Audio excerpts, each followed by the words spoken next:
नमस्कार विद्यार्थी व पालक मित्रांनो, नीट UG 2025 ची परीक्षा 4 मे रोजी रविवारी 180 प्रश्नांची आणि 3 तासाचा आणि 180 मिनिटांचा पेपर दुपारी 2 वाजता सुरू होऊन संध्याकाळी 5 वाजता संपणार आहे।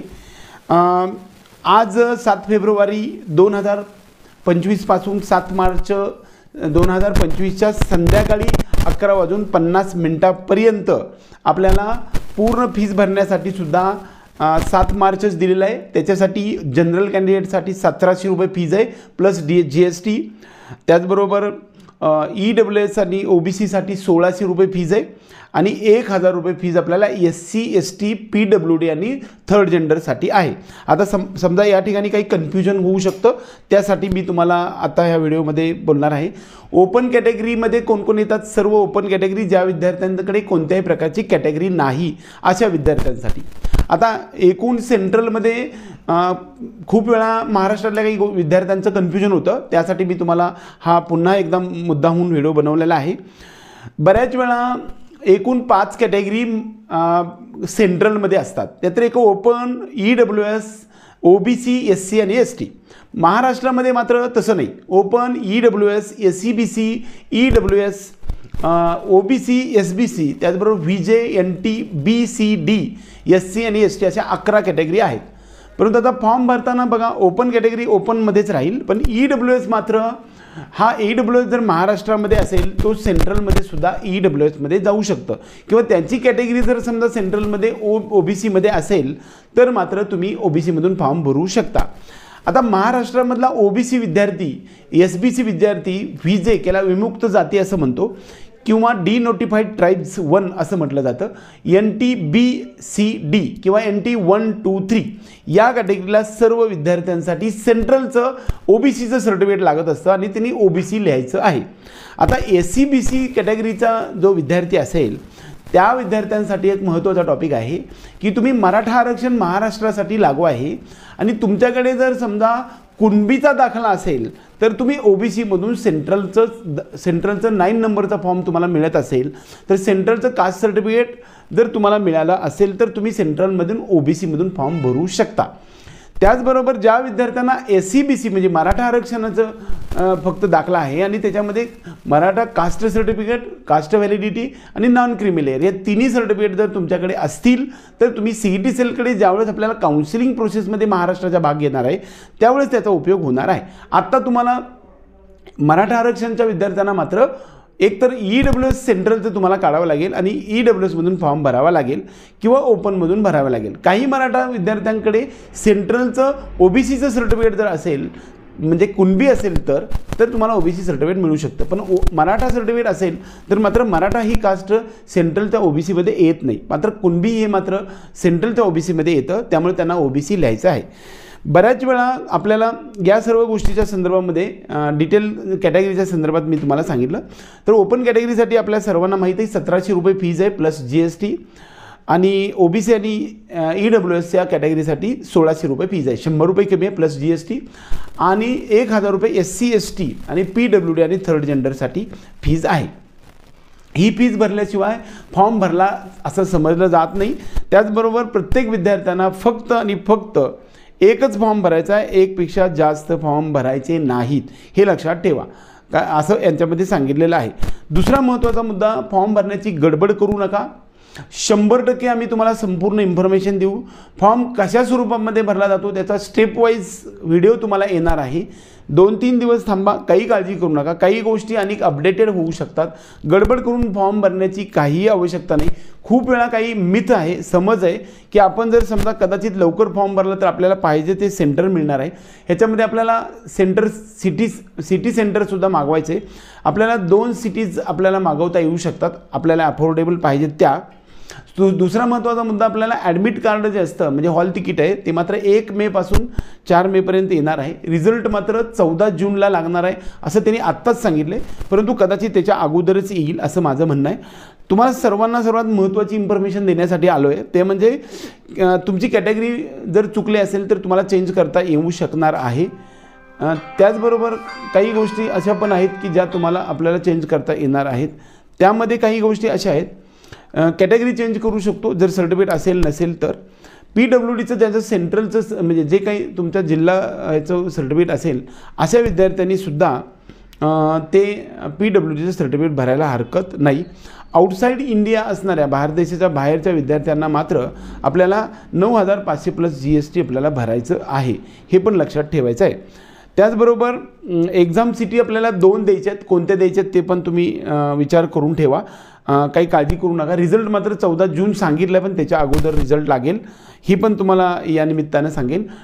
त्यानंतर करेक्शन विंडो एक म्हटलं, म्हणजे आपल्या फॉर्ममध्ये काही चुका झालेल्या असतील तर ते बदल होण्यासाठी करेक्शन विंडोसुद्धा आपल्याला 9 मार्च ते 11 मार्च म्हणजे 9, 10, 11 मार्चला आपल्याला करता येणार आहे. ते पण आत्ताच सांगितले. करेक्शन विंडो खरं पुढे डिक्लेअर होत असते, पण यावर्षी मात्र NTA थोडंसं अपडेटेड राहिलेलं आहे. तुम्हाला तुमचं mobile number, email ID, mobile number काही बरोबर आहे का नाही व्यवस्थित बघा. बऱ्याच वेळा 10-11 अंकी आकडा जाऊ देऊ नका, व्यवस्थित तुम्ही तुमचा नंबर द्या. तो नंबर पुढे वर्षभर तरी चालू राहावा. तुमचा मेल ID द्या. तुमचा स्वतःचा नसेल तर पालकांचा असला तरी चालू शकतो. कोणाचाही मेल ID द्या, पण त्या मेल IDवरती सगळी इन्फॉर्मेशन तिथून पुढे येणार आहे. त्याचबरोबर स्टुडंटचं नेम, फादरचं नेम, त्याचबरोबर मदर्स नेम ह्या सर्वाच्या स्पेलिंगमध्ये चुका करू नका.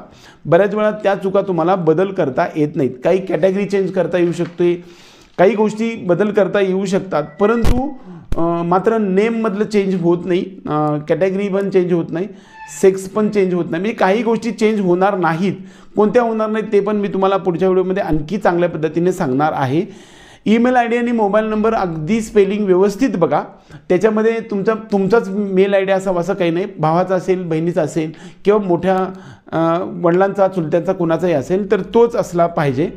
बऱ्याच वेळा तो मोबाईल नंबर आणि तो जो मेल ID आहे तो मात्र बदलू नका आणि त्याची स्पेलिंग मात्र चुकू नका. तुमच्या स्वतःचे नेम, वडिलांचं आणि आईचं नाव ह्याच्यामध्ये सुद्धा स्पेलिंगमध्ये मिस्टेक करू नका. तुम्ही स्वतः फॉर्म भरत असला तरी करू नका. आणि कॉम्प्युटरवाल्यांनी काही चुका केल्या फॉर्म भरण्यामध्ये तर ती चूक ही तुम्हाला गृहीत धरली जाते.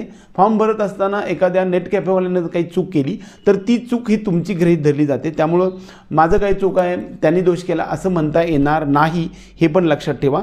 त्याच दृष्टिकोनातून सर्वात महत्त्वाचा गोष्ट जी तुम्हाला सांगणार आहे की तुम्हाला खूप वेळा पालकांचं म्हणजे उत्पन्न विचारलं जातं. ते उत्पन्नामध्ये चूक झाली तरी काही काळजी करण्याचे काम नाही, त्याचा काही परिणाम होत नाही.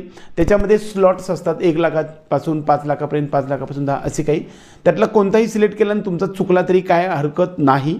त्याला इन्कम कोणताही पालकांचा लिहिला तरी चालेल. दुसऱ्या पालकांचं ऑक्युपेशन म्हणजे धंदा कोणता आहे वा बिझनेस कोणता आहे ते पण चुकलं तरी काही फरक पडत नाही. म्हणजे एका बिझनेसने चुकून दुसरा गेला तरी काय अडचण येत नाही. सर्वात महत्त्वाचा मुद्दा आपल्याला भाषा चेंज करावी लागते आणि सेंट्रल सिटी पण आपल्याला भाषा कोणती ती तुम्हाला सिलेक्ट करावी लागते. त्याचबरोबर तुम्हाला कोणत्या सिटीमध्ये तुम्हाला सेंटर यावं हे तुम्हाला चूजिंग म्हणजे तुम्हाला चॉईस द्यावे लागत असतात. त्याच्यामध्ये भाषेच्या संदर्भात एक सर्वात महत्त्वाचा टॉपिक आहे तो म्हणजे एकूण 13 भाषेमध्ये पेपर येणार आहे. त्यामध्ये इंग्लिश एक महत्त्वाचा टॉपिक आहे आणि बाकीच्या सर्व भाषा ज्या आहेत त्या मी तुम्हाला सांगितल्याच आहेत, पण तरी पण तुम्हाला या निमित्तानं आणखी एकदा सांगतो. आसामी, बंगाली, इंग्लिश, गुजराती, हिंदी, कन्नड, मल्याळम, मराठी, उडिया, पंजाबी, तमिळ, तेलुगू आणि उर्दू या 13 भाषेमध्ये आपला पेपर येणार आहे. पण त्यामधील तुम्हाला कोणती जरी भाषा निवडली म्हणजे इंग्लिश एवढी एक निवडली तर मात्र एकच इंग्लिशमधून सर्व पेपर येणार आहे. मात्र या बाकीच्या 12 लँग्वेजपैकी तुम्ही उर्दू निवडली किंवा हिंदी निवडली तर हिंदी आणि इंग्लिश कंपल्सरी येणार आहे. त्याला आपण बायलिंग्वल पेपर असं म्हणतो. बायलिंग्वल पेपर असणार आहे. इंग्लिश तुम्ही शक्यतो निवडा. काही विद्यार्थ्यांमध्ये असं एक समज असतो किंवा काही पालक पण सांगतात किंवा काही इन्स्टिट्यूट पण सांगतात की तुम्ही बायलिंग्वल द्या म्हणजे मराठी किंवा हिंदी लिहिलं तर तुम्हाला पेपर मोठा येईल, त्यामुळे तुम्हाला कॅल्क्युलेशनसाठी जागा भरपूर मिळेल असं पण लॉजिक लावलं जातं. परंतु तुम्हाला एकच प्रश्न हिंदीमधून आणि इंग्लिशमधून येतो, त्यामुळे तुम्हाला पेपर मोठा गट्टा होईल. त्यामुळे बघण्यासाठी पण थोडं क्लिष्ट बनणार आहे आणि कदाचित पेपर पुढं वाचत गेलो आणि नंतर पाठीमागचा बघायला गेलं तर ते 2-2 वेळा येणार आहे. त्यामुळे खूप पेजेस वगैरे होणार आहेत. त्यामुळे शक्यतो भाषा तुम्ही इंग्लिश निवडावी असं मी तरी सांगतो आणि तसंच करावं सर्वांनी. कॉम्प्युटर भरणाऱ्या विद्यार्थ्याचा जर चुकलं तर ते तुम्हाला तुमची चूक समजली जाते हे लक्षात घ्या. नीट NTA वेबसाईटवरती तुम्हाला सर्व गोष्टी मिळणार आहेत. ते बुलेटिन वाचा, सर्व तो त्यांनी प्रिंट काढून घ्या. सर्वांनी ते बुलेटिन डाउनलोड करा आणि ते वाचा की सर्व माहितीपत्रक. कळालं नाही तर मी तुम्हाला सगळं सांगणारच आहे, काही काळजी करण्याचे कारण नाही. आपला हा ऑथेंटिक चॅनल आहे ना, ते तुम्ही अगदी सबस्क्राईब करून ठेवा, जेणेकरून तुम्हाला घरपोच सगळ्या गोष्टी मिळणार आहेत. बऱ्याच वेळा आणखी काही गोष्टी येतो की एकपेक्षा जास्त फॉर्म, म्हणजे चुकला तर फॉर्मच बदलू का, तर फीज भरेपर्यंत वगैरे काही ठराविक टॉपिकपर्यंत तुम्हाला परत भरता येऊ शकतो, परंतु एका विद्यार्थ्याला एकच फॉर्म भरायला पाहिजे असं त्यांचा नियम आहे. परंतु पाठीमागे बघितलं की काही विद्यार्थ्यांनी 2 फॉर्म भरलेले होते, पण एकच फॉर्म भरायचा आहे असं नियम आपल्याला सांगितलेला आहे. काही विद्यार्थी 10वी किंवा फाउंडेशन करत असतात, 9वी 10वी 11वी 12वी. 11वीला असणारा विद्यार्थी किंवा 10वीला असणारा विद्यार्थी फॉर्म भरू शकतो का, किंवा BSc वाला भरू शकतो का, तर 100% भरू शकतो. परंतु जर 11वी 10वीचा विद्यार्थी जर फॉर्म भरणार असेल तर मात्र तुम्हाला काही गोष्टी खोट्या द्याव्या लागतात. म्हणजे तुमची जन्मतारीख जी आहे त्याच्यापेक्षा थोडीशी वाढवून द्यावी लागेल, म्हणजे वय तुमचं म्हणजे 17च्या पुढं जावं लागणार असतं. त्यामुळे खोटी माहिती द्यावी लागणार आहे आणि ते खोटी माहिती देऊन पुन्हा परीक्षा देता येऊ शकते. म्हणजे ह्या गोष्टी तुम्ही विचार करून तुम्ही परीक्षा द्यायची किंवा नाही ठरवू शकता. आणि जरी समजा आज पेपर दिला, समजा एक्झाम्पल मी 11वीत असतानाच पेपर दिला, तर तुमची जर जन्मतारीख वगैरे मॅच होत असेल तर मात्र, पण त्यामध्ये तुम्ही 10वीची परीक्षा कधी दिली हे पण तुम्हाला थोडंसं खोटं लिहावं लागतं. त्यामुळं तुम्ही द्यायचं का नाही ठरवा, परंतु देऊ शकता, याबद्दल काही माझं म्हणत नाही आहे. दुसरा महत्त्वाचा मुद्दा की एखादा आपला फोटो जो आहे ते फोटोवरती सुद्धा तुमचं स्वतःचं नाव असलं पाहिजे आणि नावाच्या बरोबर डेट ऑफ क्लिक, म्हणजे ज्या ठिकाणी ज्या दिवशी तुम्ही फोटो काढला त्या दिवशीची तारीख पण त्याच्यावर असावी असं सांगितलेलं आहे. बऱ्यापैकी याच्यामध्ये खूप साऱ्या गोष्टी आहेत, परंतु तुम्ही काही चुका करू नका. त्यामुळे लवकरात लवकर फॉर्म भरायची काही गडबड करू नका. कॉम्प्युटर सेंटरवरती जा, व्यवस्थित फॉर्म भरा. प्रत्येक पेज टू पेज व्यवस्थित पहा, स्पेलिंग बघा, चुकू नका. मोबाईल नंबरचा आकडा चुकू नका, ईमेल IDचा आकडा चुकू नका, नावातलं स्पेलिंग मात्र चुकू नका. त्याचबरोबर तुमच्या वडिलांच्या आईच्या नावाचं स्पेलिंग चुकू नका. या सर्व गोष्टी चुकू नका. बाकी कॅटेगरी थोडीशी चेंज होऊ शकते. PWDच्या विद्यार्थ्यांना त्यांचं सिव्हिल हॉस्पिटलचं मिळालेलं सर्टिफिकेट असेल तरीसुद्धा तुम्ही PWDमधून फॉर्म भरू शकता आणि तुम्हाला एक अर्धा तास जास्त पण मिळणार असतो. थर्ड जेंडरला काही सर्टिफिकेट नाही, थर्ड जेंडर लिहिलं तरी तुम्हाला चालू शकतं. बाकी SC STच्या विद्यार्थ्यांसाठी सेंट्रल आणि स्टेटमध्ये समानच असतं सर्टिफिकेट, त्यामुळे त्याला काही गरज नाही. तुम्ही SC STचं सर्टिफिकेट असेल तर चालतं. फॉर्मच्या भरण्याच्या वेळेस तुम्हाला काही कॅटेगरीचे डॉक्युमेंट्स लागतात का, तर लागू शकतात. ते तुम्हाला मी पुढच्या व्हिडिओमध्ये डिटेल प्रत्येक लाईन टू लाईन मी सांगणार आहे आणि तुम्हाला फॉर्म कसा भरायचा आहे त्याचा लाईव्ह डेमोसुद्धा देणार आहे. त्यामुळे तुम्ही काही काळजी करण्याची काम नाही. मात्र FIJE SBC OBC जे महाराष्ट्रामध्ये आहेत, NT 1 2 3 ह्या सर्व कॅटेगरीला विद्यार्थ्यांना त्यांच्याकडे 3 सर्टिफिकेट आवश्यक आहेत, ते आपल्या महाराष्ट्रासाठी.